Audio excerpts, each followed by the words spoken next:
In this video, I'm going to describe how to insert data into a local database table using the SQL connection and SQL statement classes.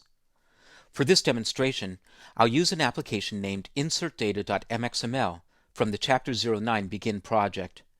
If you're following along with the exercises, you can open that application now. In this version of the application, all of the code to open the database and then create the person table if it doesn't already exist has been moved into a method named init. Then that method in turn is being called upon the creation complete event handler of the windowed application component. So as the application starts up, I'm already connected to the database and the table should already exist. There's also an empty method named createRecord and a button component whose click event handler calls that method. Place the cursor into the createRecord method and add some space. Start by creating a new SQL statement object. I'll declare a local variable named stmt, data typed as SQL statement. And as before, I'll instantiate it using the SQL statement class's noArguments constructor.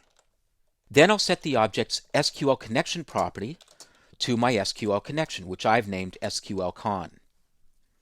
Remember, that connection object is declared outside of any functions and then was instantiated and opened in the init method. I'll go back to the method and continue the work. The next step is to create the text property of the statement object. And as before, this is the actual SQL statement that you want to execute. I'll build the statement one line at a time. Insert into person, and then an opening parenthesis. Now in FlexBuilder, if you want to create a series of concatenated strings, just type in the first string and then before you put in the quote, press enter or return. And you'll see that FlexBuilder adds a closing quote and a plus operator to the current line and then adds an opening quote to the next line for you. And that makes it a little bit easier to build these concatenated strings. Now, because I'm going to be inserting a new record, I want the database to use the auto increment property of the primary key column, person ID, to assign the next available numeric value. Therefore, I won't pass in the name of the primary key column. Instead, I'm going to simply list the names of the columns into which I'm adding my own literal data. These columns are first name, last name, street address, and again, as I start reaching the end of the line, I'll just put in an extra space at the end and then press enter. Then city, state, email, and phone. I'll put in a closing parenthesis to indicate that that's the end of the list of columns, and then an extra space to separate that code from the next line, and I'll press enter, and put in the keyword values, and again an opening parenthesis. Now I'll put in a list of literal values that I want to insert into the table. These will all be string values, and following standard SQL syntax, the values will each be wrapped in single quotes. So the first name will be Joe, the second name will be Smith, the street address will be 123 Main Street, and again, anytime I want to end that bit of literal text and start a new line, I'll simply press enter. Then the city will be Seattle. The state will be Washington, WA. The email address will be joe@crazymail.com.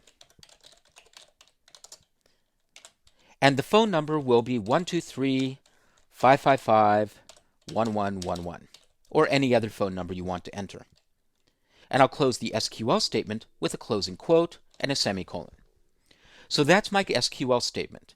If you have long SQL statements like this, you can break them up into multiple lines consisting of multiple concatenated strings.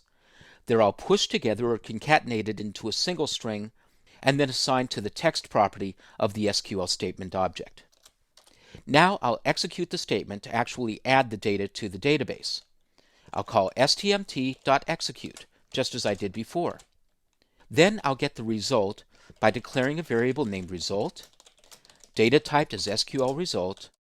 Then I'll set the result property by declaring a variable named result, data typed as SQL result, and I'll get a reference to that object from the statement object's getResult method. I'll add a call to the trace function, and I'll output a message of data inserted, and then I'll place a breakpoint on the last line of the function where the trace method is being called.